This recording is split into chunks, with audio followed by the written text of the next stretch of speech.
പാലക്കാട് കഞ്ചിക്കോട്ട് വൻകിട മദ്യനിർമ്മാണശാല അനുവദിച്ചതിൽ രാഷ്ട്രീയ വിവാദം കൊഴുക്കുകയാണ്. വിഷയം നിയമസഭയിൽ സർക്കാരിനെതിരെ പ്രധാന ആയുധമാക്കാനാണ് പ്രതിപക്ഷത്തിന്റെ തീരുമാനം.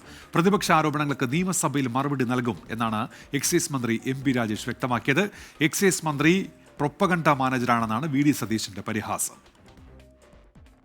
ഒയാസിസ് കൊമേഴ്സ്യൽ പ്രൈവറ്റ് ലിമിറ്റഡ് എന്ന കമ്പനിക്ക് വൻകിട മദ്യനിർമ്മാണശാല സ്ഥാപിക്കാൻ പ്രാരംഭ അനുമതി നൽകിയത് രാഷ്ട്രീയ ആയുധമാക്കുകയാണ് പ്രതിപക്ഷം. ടെൻഡർ വിളിക്കാതെ കമ്പനിയെ തെരഞ്ഞെടുത്തത് ദുരൂഹം. ഡൽഹിയിലും പഞ്ചാബിലും കേസിൽപ്പെട്ട കമ്പനിയെ പരിഗണിച്ചതിൽ അഴിമതി, ജലലഭ്യത, പരിമിതമായ പ്രദേശത്തിന്റെ പാരിസ്ഥിതിക ആഘാതം പരിഗണിച്ചില്ല തുടങ്ങിയവയാണ് പ്രതിപക്ഷാരോപണങ്ങൾ. അതേസമയം എല്ലാം സുതാര്യമാണെന്നാണ് എക്സൈസ് മന്ത്രി എം.പി. രാജേഷിന്റെ പ്രതികരണം. പ്രാരംഭാനുമതിയാണ് നൽകിയിട്ടുള്ളത്. ആ പ്രാരംഭാനുമതിയിൽ തന്നെ വ്യക്തമാക്കിയിട്ടുണ്ട്, നിലവിലുള്ള എല്ലാ നിയമങ്ങളും ചട്ടങ്ങളും നിബന്ധനകളും പാലിച്ചുകൊണ്ട് എന്ന് വ്യക്തമാക്കിയിട്ടുണ്ട്. എല്ലാ സംശയത്തിനും വ്യക്തതയുണ്ടാക്കും. ബാക്കി അസംബ്ലി വരട്ടെ.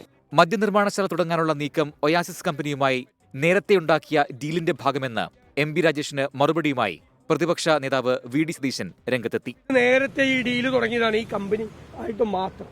വേറെ ഒരു കമ്പനിക്കും കേരളത്തിൽ ഒരാൾക്കും, ഈ മന്ത്രിക്കും മുഖ്യമന്ത്രിക്കും അല്ലാതെ ഒരാൾക്കും ഇതറിയില്ല. ഇതിപ്പോൾ മധ്യപ്രദേശിലും പഞ്ചാബിലും പ്രവർത്തിക്കുന്ന ഈ കമ്പനി മാത്രമേ അറിഞ്ഞുള്ളൂ.